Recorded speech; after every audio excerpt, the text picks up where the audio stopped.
Hey guys, time to get in on the action for the biggest moments in basketball with Prize Picks, America's #1 fantasy sports app. Just select 2 or more players, pick more or less on their projections, place your entry, and win up to 100 times your money. Right now, Prize Picks will match your first deposit of up to $100. Just download the Prize Picks app and use the code GET100. That's code GET100 on Prize Picks for a first deposit match of up to $100. Prize Picks. Pick more. Pick less. It's that easy. Are you ready, kids? Get your parents' permission, check your mailbox, and grab your shopping cart. It's time for the Adventures in Collecting podcast. I'm Eric. And I'm Dave.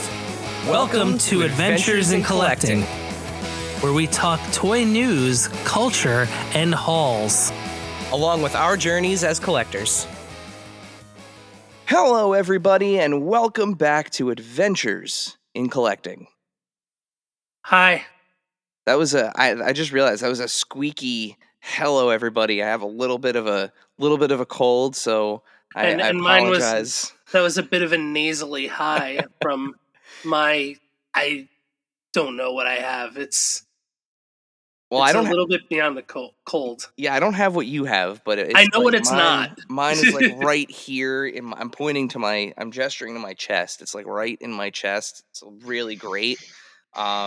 So I'm sorry in advance if I sound like I'm a little ill, but we are back, and Dave, we have a guest with us again this week. We do, Eric. Put on your finest plaid and don't bury the lead. I might even throw some suspenders on too while we're at it. Maybe a checkered tie. I'm gonna go full out. So whether you consider yourself to be, a mainstream No Doubt fan, you really like that one cover of Take On Me, or you find yourself toe tapping to the intro of America's Funniest Home Videos, guess what? You like ska too. Dave and I are no strangers to the genre, and I was even a drummer in a ska band for about a year or so. And today's guest calls a wonderfully appropriate crossroads for this show home. Max Beckman is a collector, comic book enthusiast, and store owner, and as guitarist and vocalist of Orange County's Half Past 2, he's gigged with ska and punk royalty such as Real Big Fish, Less Than Jake, the Aquabats, and the English Beat. Max, welcome to Adventures in Collecting. Hey, Eric. Hey, Dave. Thanks for having me. Pleasure is all ours. Yeah, thanks for coming aboard.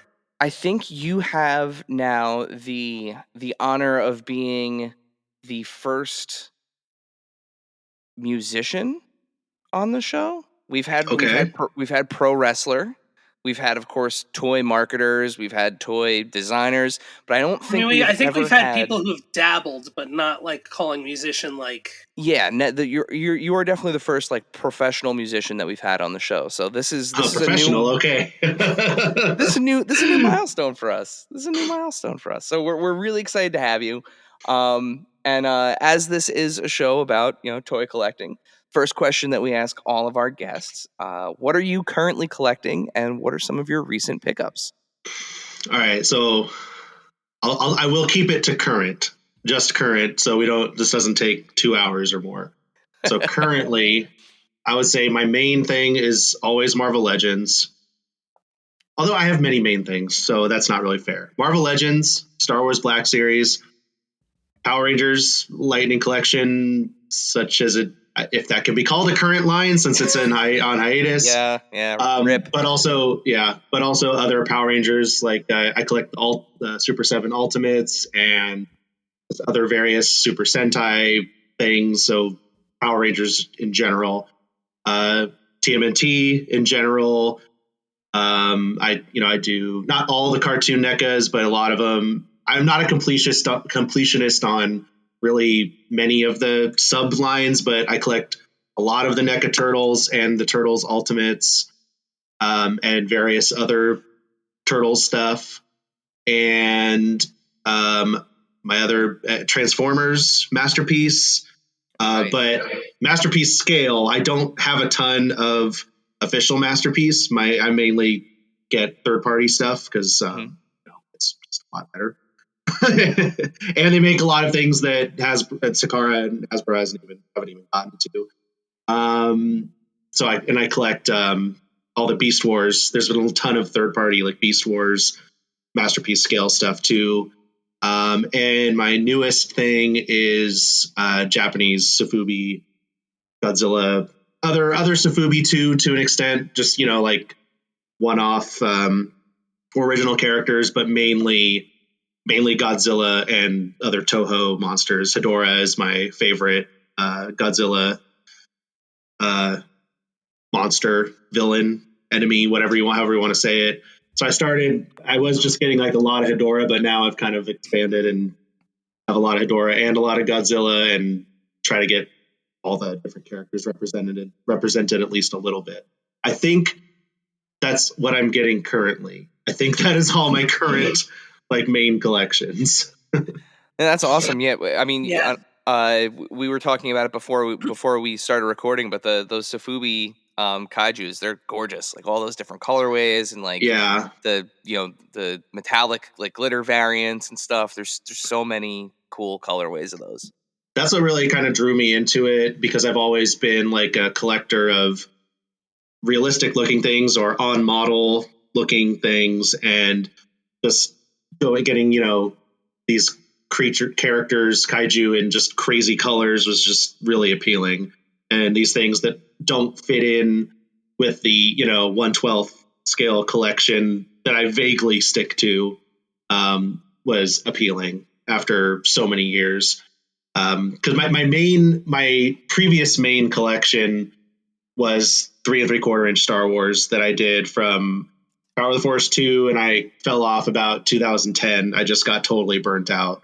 I still have most of them. I'm trying to figure out what I'm doing with them, and I'll still buy some of the like I've done the HasLabs for Black Series because I like to have the big chips, but mainly I've been 1/12 scale since I got really back into action figure collecting in 2016, and I've been pretty much 1/12 scale since then. I was pretty hardcore Mythic Legions until, I don't know, 5 or 6 months ago, and I still love them, but it was kind of one of those things where something had to give. So I've started to sell that collection off. I probably had one of the biggest Mythic Legions collections, honestly, in the world, but they're going away, unfortunately. But well, if there was one to part with, that one was financially probably the best one to part with, because some of those figures I know were you probably made your money back and some. Mythic Legions most lucrative, It's almost impossible to lose money on Mythic Legions if you bought them when they were first available as a pre-order direct from Four Horsemen.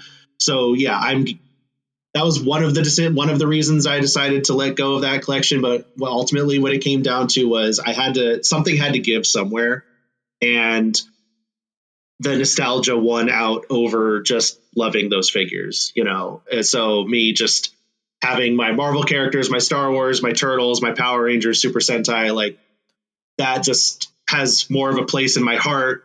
Even though I love the Mythic Legions and they're so cool and they're amazing figures and they're like works of art, they're awesome and I love them, but I had to draw a line somewhere. Yeah, totally get it. This is kind of the year for me where I'm trying to determine some more strict guardrails because things have gotten a little out of hand. So I know the feeling.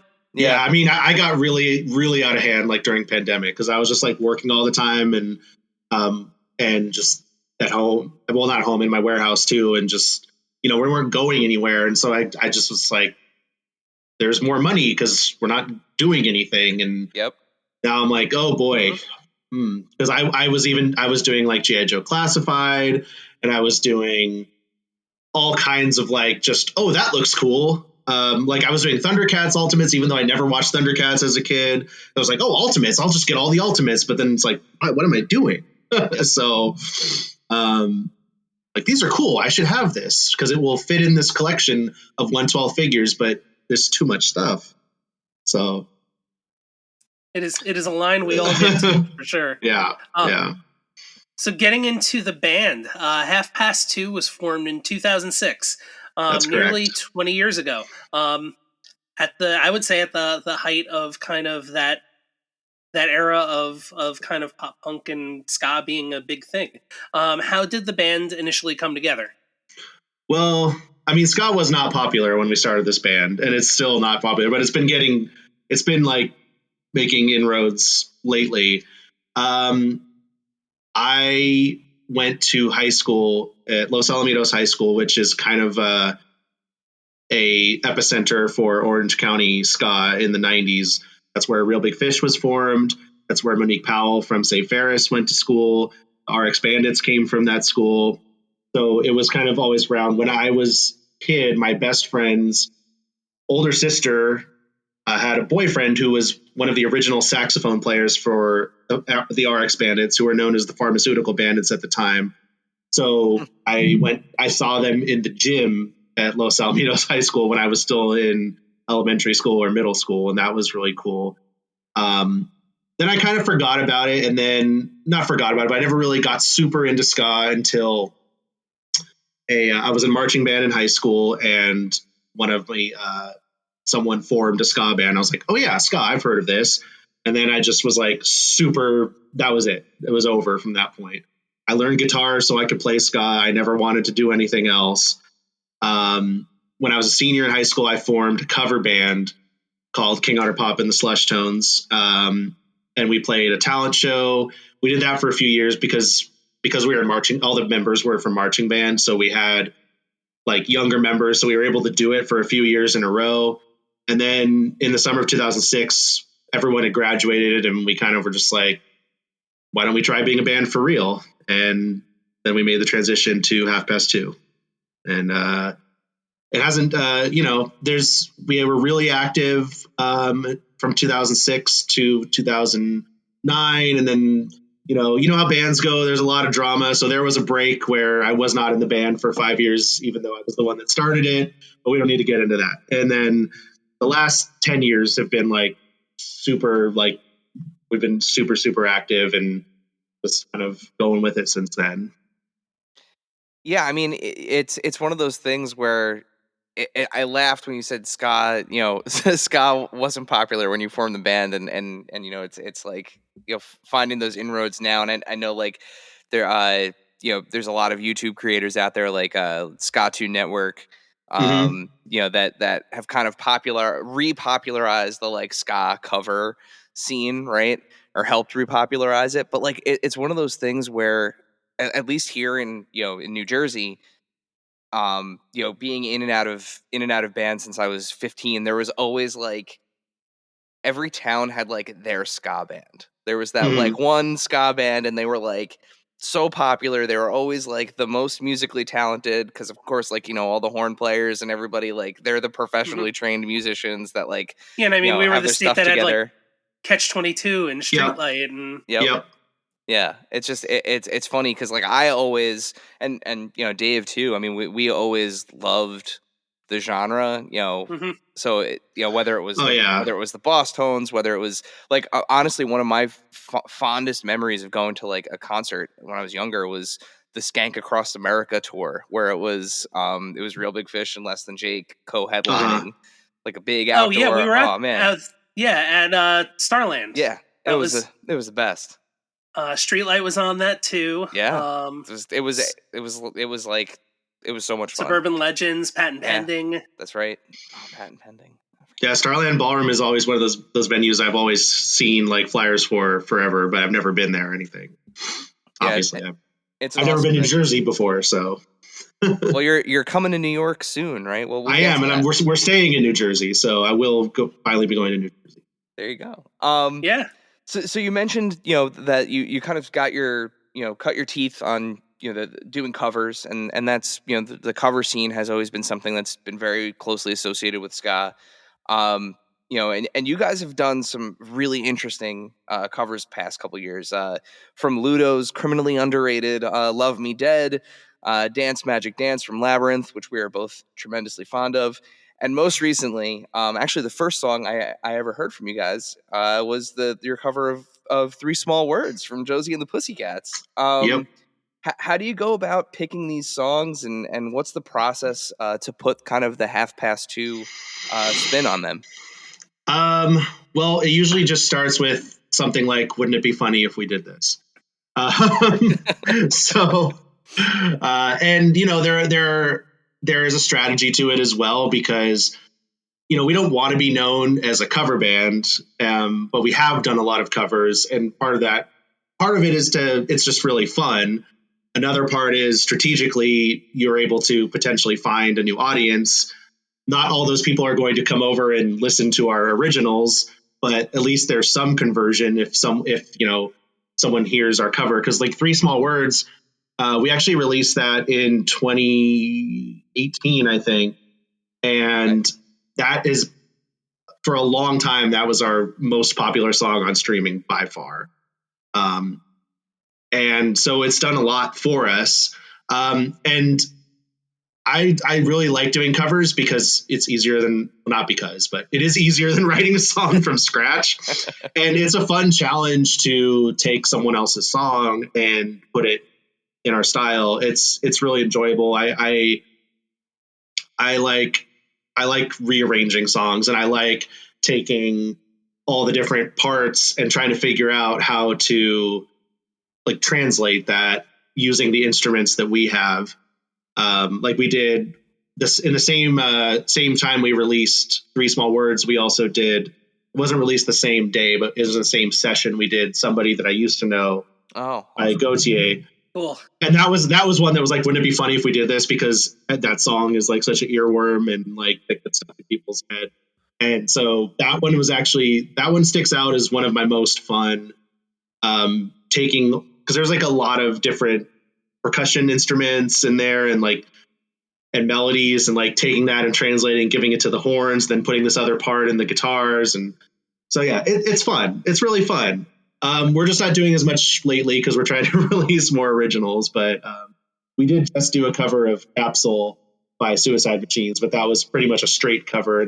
But that was also like started out as our booking agent, was because we're doing some shows with the Suicide Machines. And our agent, who's also been just a friend for like 20 years almost, was like, I think he was joking, and he said, you guys should cover this since you guys are playing together. And we're like, okay. Like that's kind of our joke, is all someone has to say to us would be like, it would be funny if you did this, and we'll do it. Well, I mean, it absolutely got me like hook, line, and sinker. I mean, I obviously wanted to do a little research, prior to having you on the show, but listening to that cover, I literally just went down the rabbit hole and ended up listening to pretty much your entire discography on Apple Music. So yeah, you've converted me. Oh, your cover song converted me. Yeah, I mean, awesome. We're both on board. That's for Thank sure. you. So speaking of the road, you're headed back out on the road with some dates booked already. So as a collector, how does touring impact your collecting habits? I would say now it doesn't much, because I don't have to tell you guys, like, so much is just online. Like I don't do toy hunting in person unless it's like a convention. I do look for like Sofubi and stuff, but there's not a lot of stores like that. So if I was touring in like the old days, in like the late 2000s, I think I would be trying to go to Targets and Walmarts all the time, like, because that's what we had to do back then. Yeah. I always tell people when it comes up, like, I went to college at, in Irvine, UCI, and I would have like space between classes. So I would have routes that I knew how long it would take me. So it's like, okay, I have an hour and a half, so I can hit these 3 Targets and this one Walmart, or I have 2.5 hours. Should I write this essay, or should I go hit 5 Targets?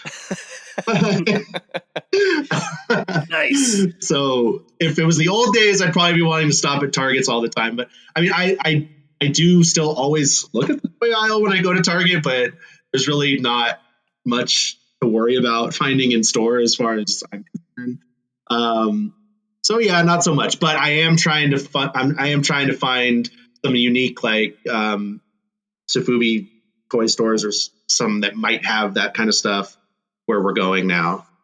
So Yeah. that's I'm hopeful for that. You got to keep an eye out for those little like the little mom and pop places, and I mean, Yeah, the little Yeah, for collectible sure. stores as opposed to the big box Yeah. stores. Yeah. and you're headed to New York, so there's a lot. I mean, even just a trip to Midtown Comics, is just kind of like a fun experience if you've never been there. I haven't, but my number one, my excitement about going to New York is that we're going to stay in New Jersey and that I'm going to go to Quick Stop, because that's like There you go. going to be a religious experience for me. So Done it, and it is. Yes. Yeah, it is. I'm very excited for that. Yeah, that's we're also big. I think it's part of like it's part of being of our generation. Like if you're Yeah. not from New Jersey and a Kevin Smith fan, it's like you're suspicious. It's not It's certainly, it's always like, oh really, okay, cool. yeah. But Yeah. it sure is like, my one friend and I took the picture out front, like, all right, who's gonna be Jay, who's gonna be, so well, we'll take two, all right. So yeah. does speaking of being on tour, does collecting ever come up with any of the other bands that you guys gig with? Like, do you ever find any kind of bonding happening over collecting? I've only met one person ever. His name is Joseph, and he's from a band called Take Today. And he's the only person I've ever really met in another band that is also a collector. I met him when I went to Fest in Gainesville. We weren't playing that year, but we've never played Fest. But I met him. He was there, and that's like the only person I've met through music really that's also a toy collector. So not that much, honestly. Yeah, we're always looking for that like weird in route with somebody that is kind of unexpectedly a collector. And always looking to see who's out there, who's ready to like be the new face of making it even cooler to be a collector these days. Like we just learned the other day, Batista. I can't think of his Dave Batista. Thank you. Is apparently he's a massive lunchbox collector. Wow. And I mean like. He posted lunchboxes. He posted a video of his lunchbox collection, and it's like it's funny because it's like an IKEA Detolf, right? And it's a video of him putting in like one lunchbox, and he pans out, and you're like, oh, the whole Detolf's filled with lunchboxes. That's really cool. And then he keeps like moving further and further back, and you're like, oh, he's got like 3 or 4 Detolfs full of lunchboxes. Wow, that's a lot. And then he keeps going, and you're like, oh my god, the entire room is walled with Detolfs, and they're all filled like hundred. All right, I need to see this. Boxes. It's unbelievable. Yeah, he talked about it like in brief in one of those old WWE documentaries about him. But like, yeah, that's a huge thing for him. Lunchboxes. So I found the source of it. The source was he was doing the Dune 2 press junket thing. And somebody asked him, like, what do you nerd out about? And he got, like, really, like, cagey for a minute and, like, was kind of just, like, didn't want to say it. And they're like, well, no, it's okay. And he was like, I really like lunchboxes and action figures. And they're like, what? And then, then it cuts to the video of him with just an insane lunch. And they're awesome. It's, like, they're all, like, the vintage, like, those nice colors, the, like, full print on the front. Really cool. Very, very cool. Yeah, I think, like, the newest one was one he was on. Like a Guardians one or something. Wow. Yeah. Or it might have even been a wrestling one. But there was one that it was new with him on it.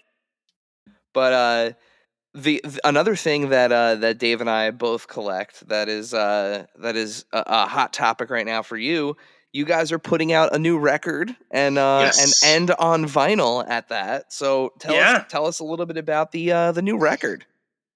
Yes, we have a new record coming out on April 19th. It's called Talk Is Killing Me, and it's going to come out on Bad Time Records.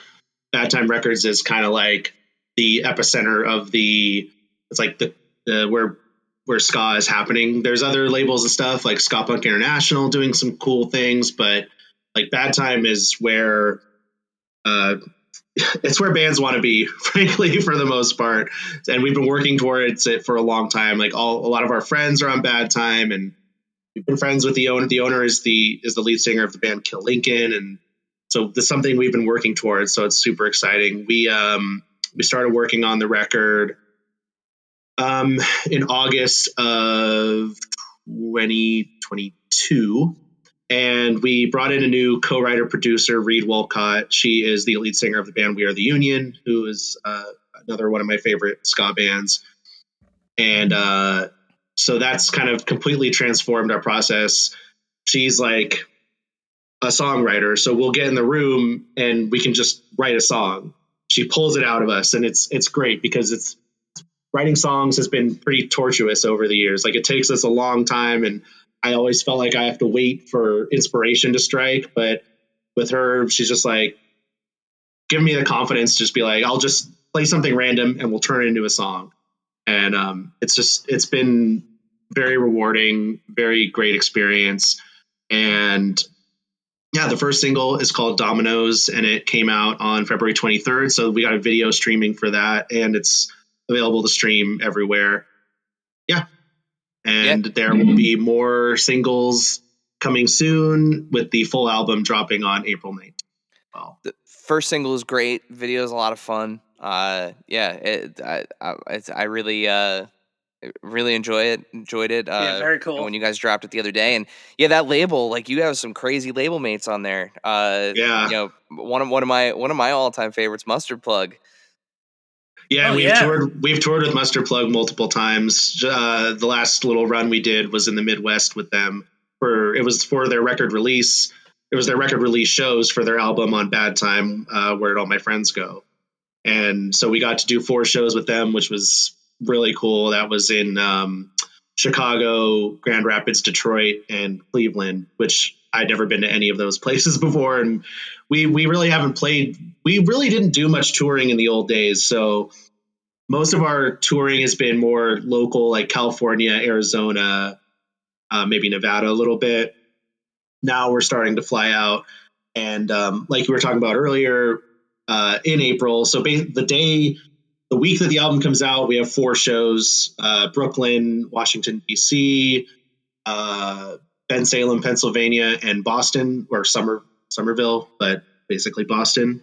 Yeah. And then by the time this airs, we'll have announced a whole grip more shows. We're going to be doing our record release shows in May in Orange County and San Francisco. And then in June, we're doing a whole Southwest tour through Arizona, Texas, Nebraska, Utah, and Colorado. And we've never done like, that's the longest tour we've ever done. It's 8 shows. The most we've done in a row before is 5. And then in July, we're doing like the Pacific Northwest. And in September, we're playing Supernova Ska Fest in Virginia as well. So, Very cool. And there's other stuff. There's other stuff too that I can't talk about yet, and more to come. But yeah, we're kind of just doing it this year. We're just, the album's out. It's like the biggest thing we've ever done, and we're just gonna make it happen. That's awesome. Yeah, that's so cool. Full send. So this is your first time working with like a producer in the studio too, right? That you were saying? No, actually, it's not our first time working with a producer. Our first EP and album were produced by Aaron Barrett, the lead singer of Real Big Fish, and kind of co-produced and engineered by David Irish, who we've recorded everything with. He has a studio in Orange called Pot of Gold, and he has recorded all the Real Big Fish stuff since 2006. And he's worked with a whole bunch of other bands. And he co-produced and engineered most of the new album. We wanted to keep him part of the process. He's a very, very important Half Past Two team member and a very close friend. So it wasn't like we're replacing, it was just like we're adding Reed in. But we had never co-written with someone before outside of the band. When we worked with Aaron and with Dave, we had the songs and we would make changes to them in the studio with them, but we'd never like from the ground up worked with a co-writer and producer. So it was a whole new experience in that regard. And is it weird having somebody kind of like get into your head and like get into like the creative space with you like that? No, it's awesome because it takes so much pressure off. Like, it takes so much pressure off. And I also just trust her. I trust her judgment so much. So if I'm feeling self-conscious about something, wondering if it's like good or not, I know that she's not going to lie. She'll be completely honest. And so it's very freeing, and it's a very awesome experience. And especially to be that productive. I mean, it took a year to make the album, but that's pretty fast for us from nothing to complete. So, and there were big breaks in the middle. So, whatever, it is what it is. But yeah, it's been awesome. And we're continuing to work with Reed. We're already working on whatever the next project is going to be. We have some good progress already on the next thing. So very cool. Do you normally find that it's like kind of almost like that, like snowball effect or that kind of landslide effect where it's just, okay, the creativity's come and it just doesn't stop? Like, it just keeps rolling. Yeah, I don't like to stop. I just like to keep it going. I want to make as much music as possible while I can, because you never know. You never know what's going to happen. There's been a lot of things that happened in the band in the past. I had cancer twice and almost died. So, I just want to do as much as I can while we can. And that's what keeps me going. Well, that's amazing, man. We're very very excited to hear. All right, and I don't want to bring it down. I'm totally fine. I've been cured for like 6 years, so I'm all clear from the cancer stuff. But it was rough for a while. And now a word from our sponsors.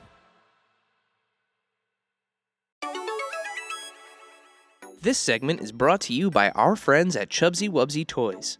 A traditional mom-and-pop toy store in Little Falls, New Jersey, Chubsy Wubsy Toys brings you the best new toys from the brands you love without the hassle of pounding the pavement searching for them at larger retail stores. Visit them in person at their brand new home at 101 Newark Pompton Turnpike, Suite 1 in Little Falls, New Jersey, or online at chubsywubsy.com.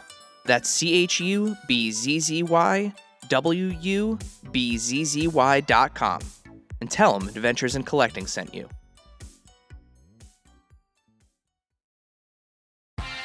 Are you thirsty? Well, guess what? That's your brain telling you you're getting dehydrated. Put down that action figure and up your hydration game with show sponsor, Liquid IV. Liquid IV hydrates 2 times faster than water alone with 3 times the electrolytes of traditional sports drinks, and it's easy to use. Rip open a pouch and pour one of their delicious flavors into a water bottle and shake it up. I'm a huge fan of the cucumber mojito and golden cherry flavors, but with more than a dozen to choose from, there's a flavor for everyone. So whether you're on a long toy hunt, spending 10 hours on your feet walking your favorite Comic-Con, trying to get to sleep, or recuperating after a gym session, stay hydrated and healthy with Liquid IV. Get 20% off when you go to liquidiv.com and use code AICPOD at checkout. That's 20% off anything you order when you shop Better Hydration today using promo code AICPOD at liquidiv.com.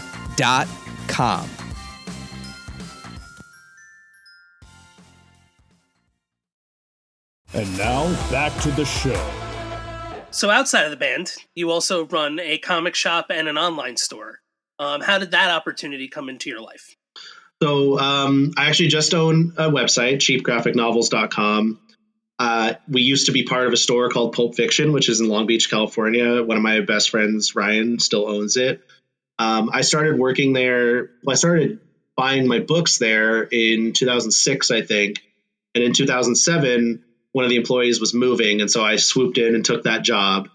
And at the time, it was just Wednesday mornings to get the new comics and set it up. And that was it.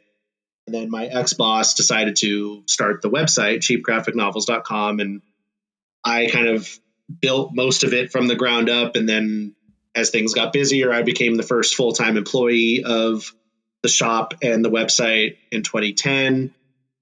And then everything, kind of grew from there. And cut to 2019 or late 2018, my ex-boss told me and Ryan that he was going to retire basically or move on to other things. and he wanted to sell the website to me and sell the store to him. And kind of the rest is history. I officially took over as the owner in April of 2019, and that's what I've been doing since, just the website. And I glad that worked out because I really didn't want to do anything else. So, Fair enough. and we didn't really even get into the topic of comic books, but is that something else that you're also, that you collect kind of actively, or has that been more just kind of like business now? No, it's very active. I collect hardcover graphic novels for my personal collection. I have a very large, a very, very large personal collection in the room next to where I am right now. So, yeah, I did collect like regular, just single issue comics for a long time, but I stopped in about 2011, I think is when I stopped actively buying. I still kept reading after that, but since I worked at the store, I could read whatever I wanted and without buying them. And so I decided at that point I was switching to just reading comics and then buying hardcovers of what I wanted, basically. But yeah, that's another huge collection aside from toys. That's like my main thing other than toys. So we've got a question later on that talks about like historic graphic novels, but what are some of like the current things that would still be out there if people wanted to pick up single issues of like current series that become collected that are things that you're actively reading?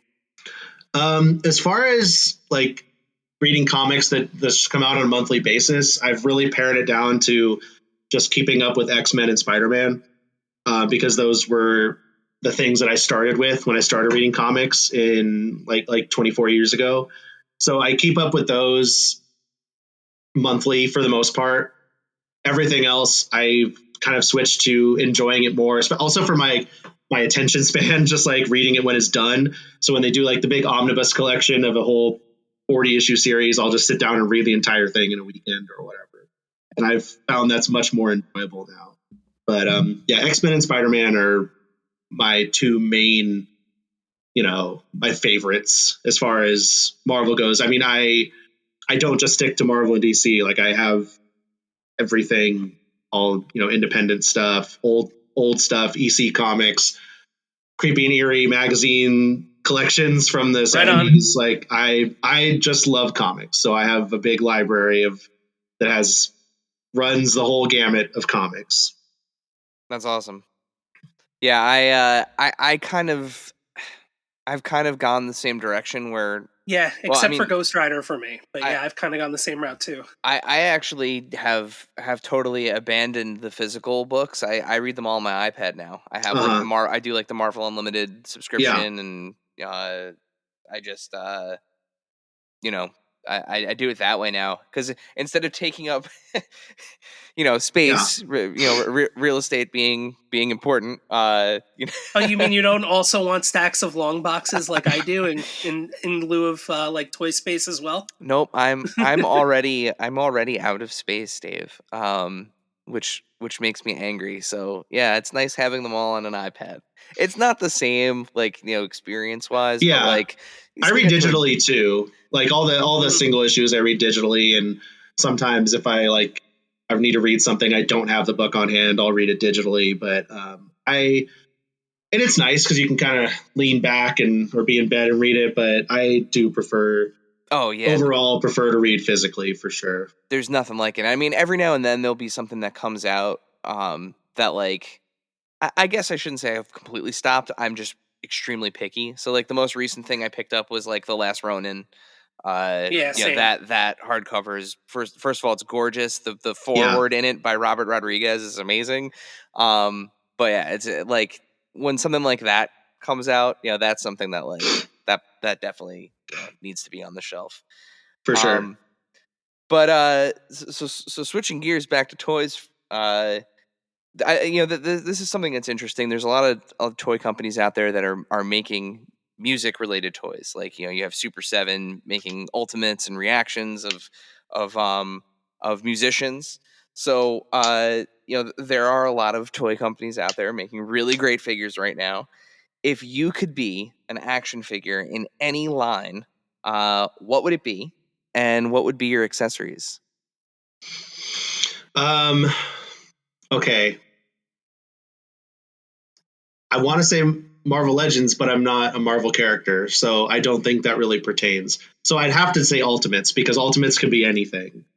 And also Ultimates come with tons of accessories. Like that's kind of part of the deal with Ultimates. So you have the most options. So obviously I'd have to come with a guitar.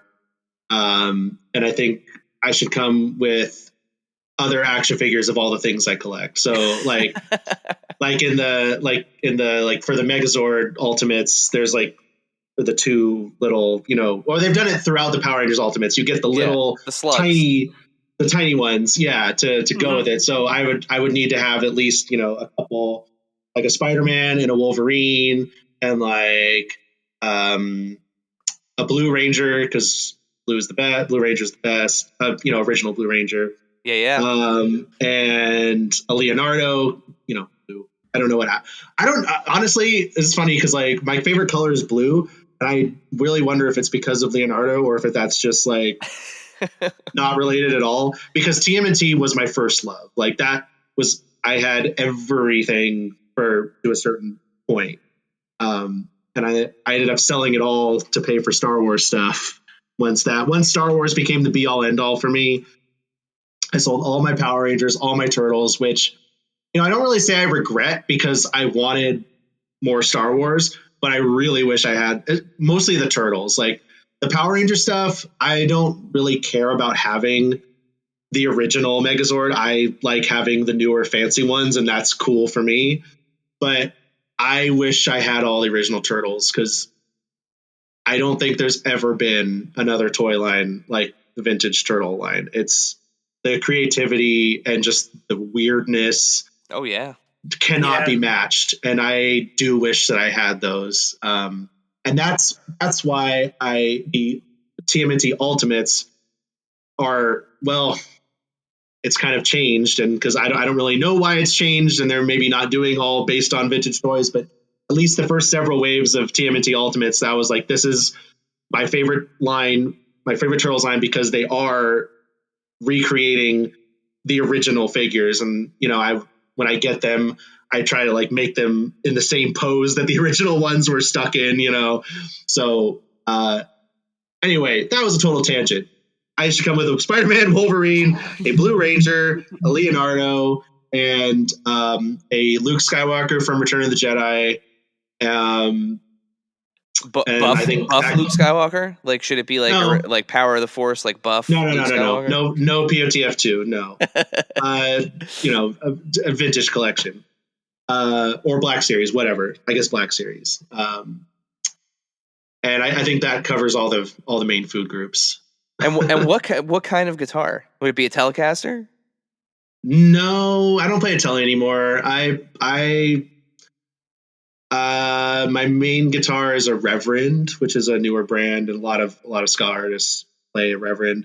But I also play a Gordon Smith, which is a British company that I got because Aaron Barrett used the same guitar, and I use Aaron's Gordon Smith in the studio sometimes because that's where it lives, and then I decided to get my own, and it is blue, so probably that one, because to keep the blue theme going.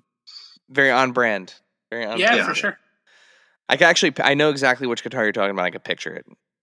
If it's the Real Big Fish one that I'm thinking. His is orange and red sunburst. Yep. Mm-hmm. That's the one. That's the guy. Yeah. Oh, such a cool guitar. Yeah. No, that's a great choice. Super 7's a solid choice because, like you said, you get all those accessories. That's good. So I feel like we briefly touched upon it, but it's something that we all love. Like, is there also a record collection to go with, like, kind of the ska history and influence for you? I have a pretty modest record collection, honestly. I only started collecting them a couple years ago, and I don't really collect them per se because I didn't want to start yet another collection. I just get the ones that I like. I don't like. I'm not like out hunting rare ones or anything like that. The ones, my favorite albums or my friends' albums, I just buy them. I have 4 Cal-X cubes full, and that's the entirety of my record collection.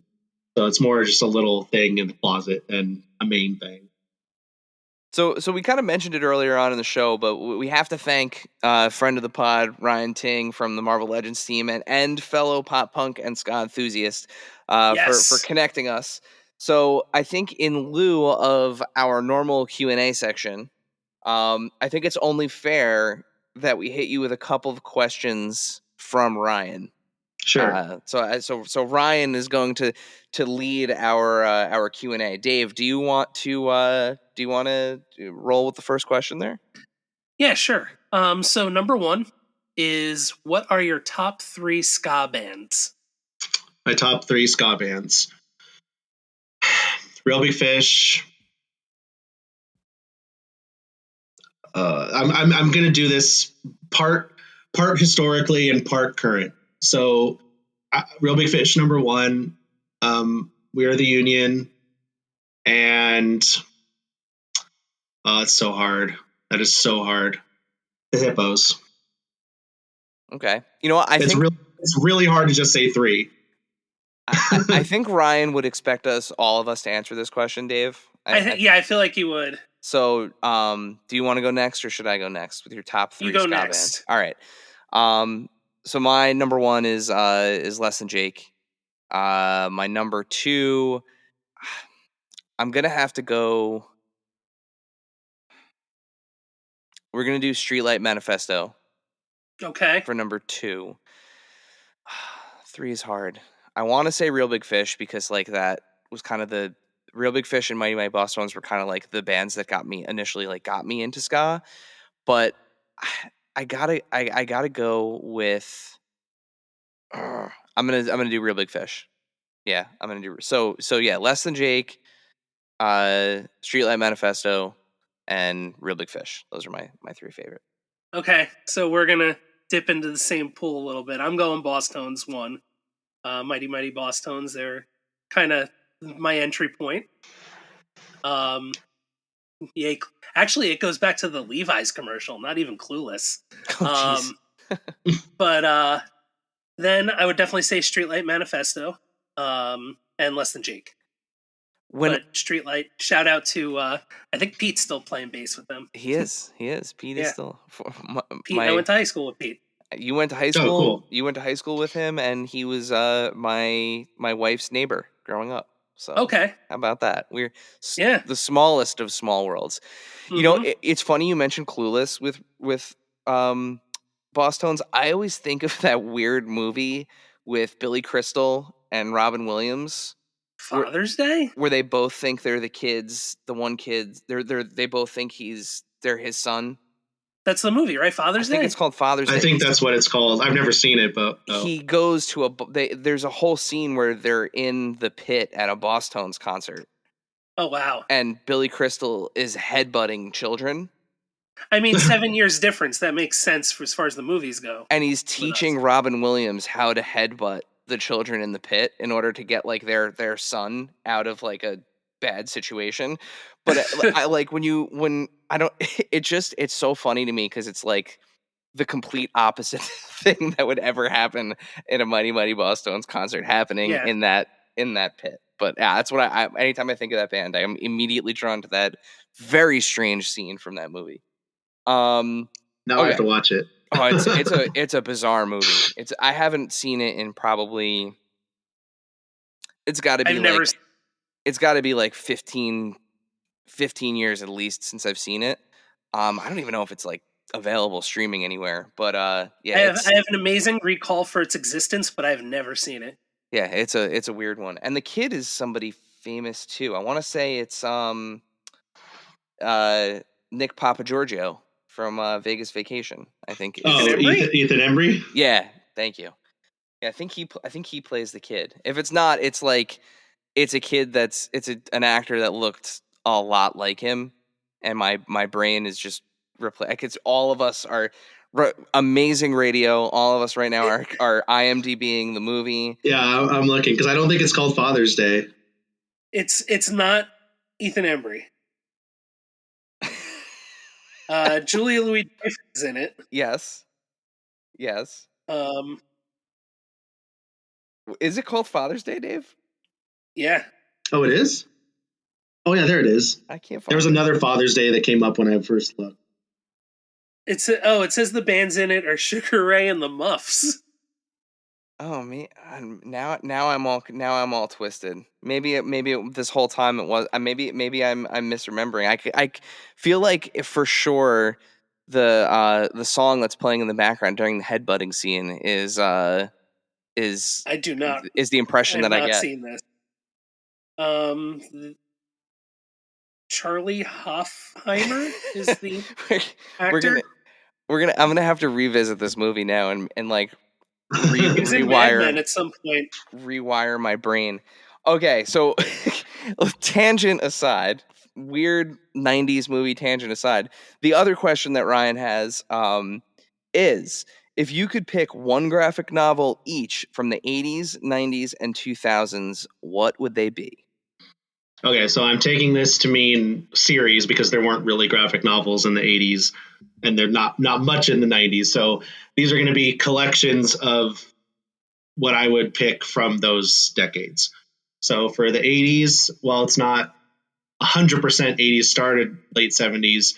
I'd have to go with the Uncanny X-Men Omnibus Volume 1 that collects the first however many issues, starting with Giant Size X-Men #1, which introduced the modern X-Men team: Storm, Wolverine, Nightcrawler, Colossus, Banshee, Sunfire, Thunderbird, maybe forgetting someone.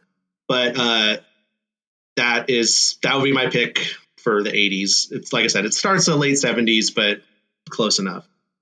My 90s pick is going to be totally out of left field, but it's for nostalgia reasons. And it ties into something for Ryan, which is I'm going to pick X-Men Operation Zero Tolerance because that original trade paperback was one of the first trade paperbacks I ever got and one of the first X-Men stories I read in full, which is not one of the most popular storylines of all time. It was later in the 90s when comics weren't as popular anymore.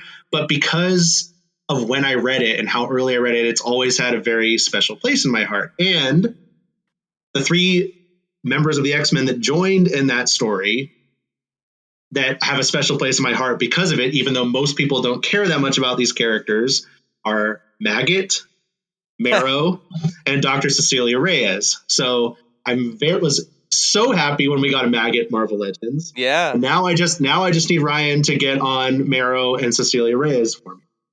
See, when I think of Zero Tolerance, I don't know why and I might be wrong because my brain is clearly failing me this evening. But there's a cover of like Wolverine in like a yellow tactical vest. Yes. He's like leaned forward.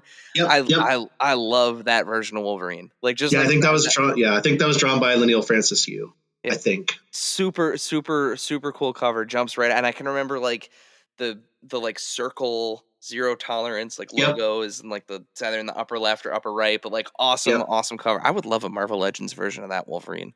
I was also stoked to get the Bastion with the Sentinel as well. Yep. Okay, and then the last one. Oh yeah, and the 2000s. 2000s. Yeah, so Ultimate Spider-Man Omnibus Volume 1. Because Ultimate Spider-Man was my top favorite book for many years. And it was one of the first books I started reading when I started reading comics. Issue number 4 is when I started buying it off the rack. And I just love that series. I mean, it's almost impossible for me to narrow it down. Like when you're taking the last 23 years, like it's almost impossible for me to just pick one. But that was the first one that came to my mind, so that's why I'm sticking with that. I still have my Ultimate Spider-Man #1 in a board bag somewhere.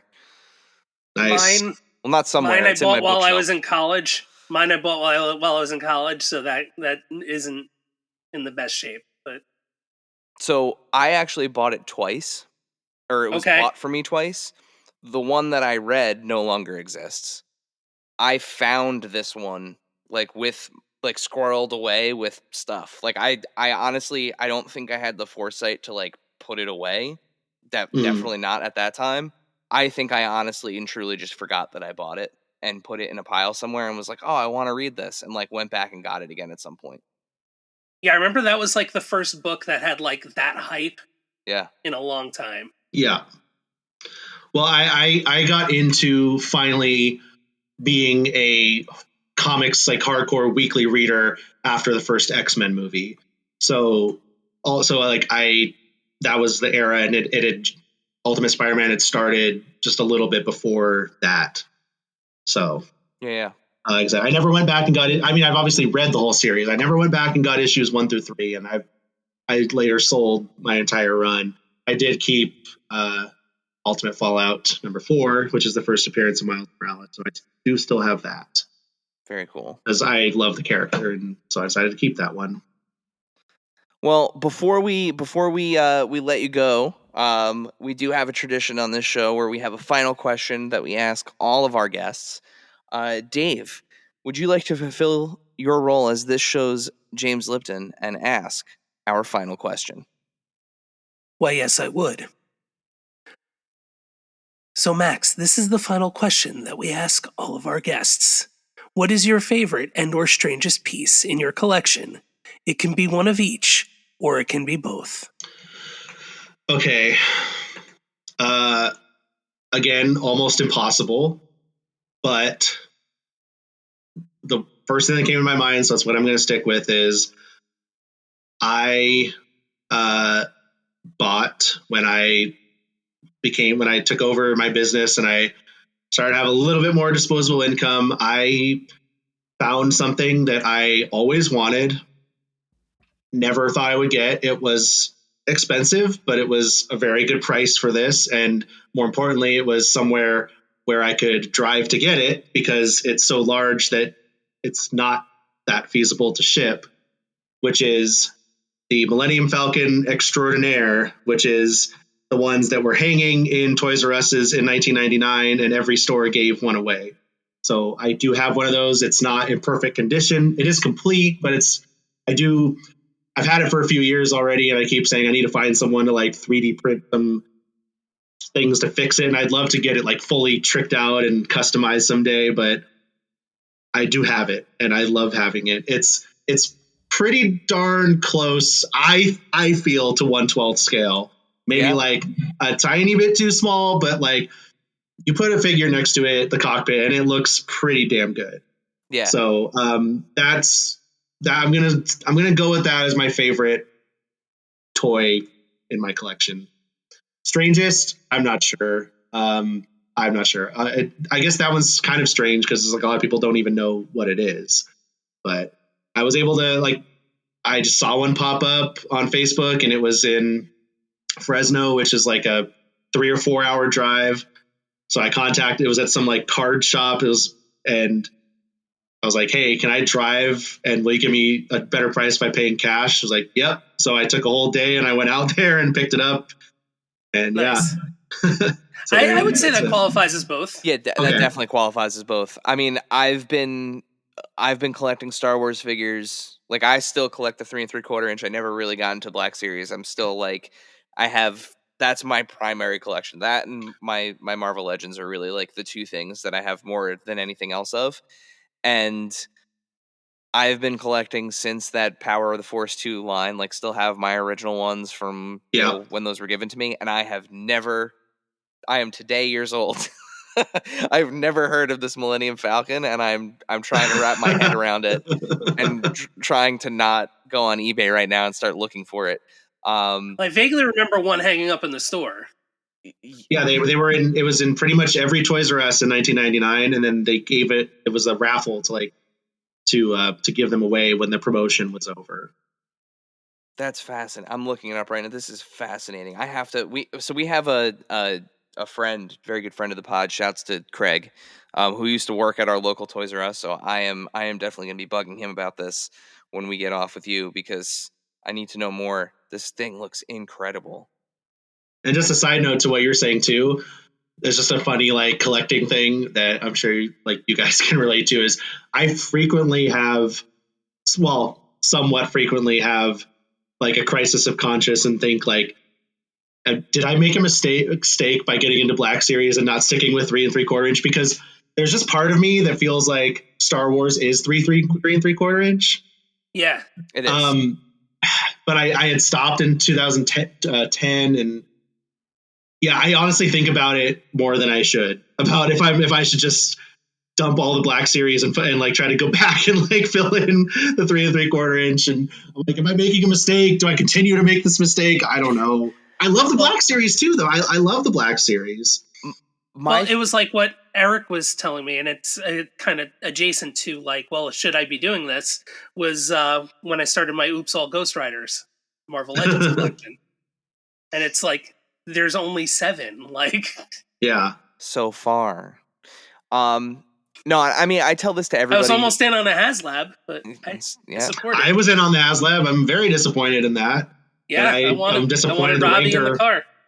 Yeah, and the Rancor didn't get funded either. I wanted that.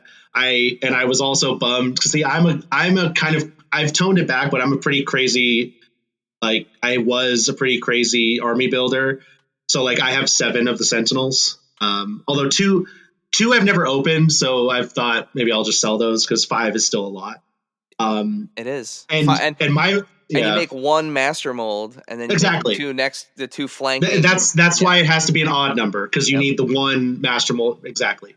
But I already had like a bunch of the previous one they'd released, the Days of Future Past one, and whatever, like the smaller one. And my Marvel Legends completionism is based on character, not on every figure. So, and I used to get like every costume of characters, but I've cut back on that a lot. And I don't do any MCU except for Spider-Man stuff. But I'm a completionist as far as like characters. So any like unique version that I consider to be a unique, like different version of that character, I get. So even with the Galactus, because they put that Doctor Doom Galactus head in, and that is a completely unique character from a different universe, I did have to buy 2 Galactuses so I could have both of those. So in that vein, I was pretty bummed that Giant Man didn't get to the next tier, because I would have 100% gotten 3 so I could have regular Zombie and Skrull. But you know, it is what it is. Yeah. Also, so the Legends team doesn't get mad. It's 9 Ghost Riders. No, you looked it up. No, I was counting in my head. So the one thing I always say to people who are on the fence about the Vintage Collection or Black Series, or like they're trying to like they're having that kind of like internal dialogue. I mean, the way that I see it is there are just things that I can get with the Vintage Collection and in the 3 3/4 inch scale. And I mean, some of those older, like, you know, older Hasbro figures, even with the limited articulation, still hold up really well. Like, even if they're just background characters or, you know, whatever. I think one of my favorite, well, it was always my favorite in the old days, was a pretty early figure. I think it was, it was Green Card POTF2, which was the removable, the Return of the Jedi Vader with the removable top helmet and the removable hand. That figure was like perfect. And that came out in like 1997. Yeah, rules. I mean, the yak face that I'm staring at I have my long story short, like there are things you can do with Vintage Collection that you can't do with Black Series. Like, you know, I'm looking at Jabba's throne room setup on my display right now with all like completely filled in with all of the characters and everything. And like, it, like they can never do a set like that. They're never going to make a Millennium Falcon that's even close to being on scale with 112. Oh, I'll definitely, like I said, I still have all my 3 3/4 inch from back in the day. So I will, one thing I decided, like I did sell some stuff, but vehicles for sure keep, like I won't get rid of my BMF, you know, and I did get the Razor Crest, and I am getting the Ghost, and I pre-ordered the Sabine and whatever the ones that they just put up, so I could have the whole Ghost crew in that scale in the Ghost. But yeah, but you know, to your point on the Jabba's Palace, though, I did get a third-party throne from eBay, so I do have my own little Black Series Jabba's setup as well. Nice. Yeah, shouts to Landspeeder Luke. Makes some really, really cool stuff for 112 for Black Series. For sure. Well, listen, Max, this has been an absolute blast. This is a lot of fun. Before we say goodbye, please let our audience know, where can they find out all the news about Half Past 2? Where can they follow you? where can they pre-order their vinyl edition of your new album? Yeah, so as far as the band goes, we are at Half Past Two Ska everywhere. So Half Past Two SKA. The new album is available at through Bad Time Records, which I'm double checking right now. I think is just badtimerecords.com. Yep, yes it is. So if you go to badtimerecords.com, our album is the thing that pops up right now. Pre-order campaign is going. The first variant, the Cosmic Swirl, which is absolutely gorgeous, and I can't wait to see it in person. That is half sold out. So get on that. And then as far as work goes, cheapgraphicnovels.com is my website, at cheapgn on Instagram. And yeah, that's my life is toys, comics, and music. That's pretty much it all the time. Awesome. And I am at King Otter. I'm at King Otter Pop on Instagram if anyone wants to follow me for some reason. Well, we'll make sure to put all of the links to all of those things in the show notes, so that way you guys can tap and or click to follow and support Half Past Two. And hey, maybe when you're out here in later in April, maybe we'll try to get out to Brooklyn to see you guys play. Yeah, let me know. So with that, Dave, why don't you send us home? Everybody, put on your favorite record and dance. Just get in a little circle and dance. Thank you, dear listener, for hanging out with us today. Subscribe, rate, and review us wherever you listen, and then tell your friends to do it. Thanks also to Joe Azari, the golden voice behind our intro. Our music is Game Boy Horror by the Zombie Dandies. Find more about them both in our show notes. Follow us on social media at AIC_podcast on Instagram and Twitter. Stop by and say hi, show us your toy hauls, and share your toy stories. Maybe we'll talk about it in a future episode. Don't try this at home. Void where prohibited and some assembly required. Each sold separately, not a flying toy. Consult a physician if your toy run exceeds more than 4 hours. This has been a non-productive media presentation. Executive producer, Frank Hablawi. This program and many others like it on the Non-Productive Network is distributed under a Creative Commons Attribution Non-Commercial No Derivatives license. Please share it, but ask before trying to change it or sell it. For more information, visit non-productive.com.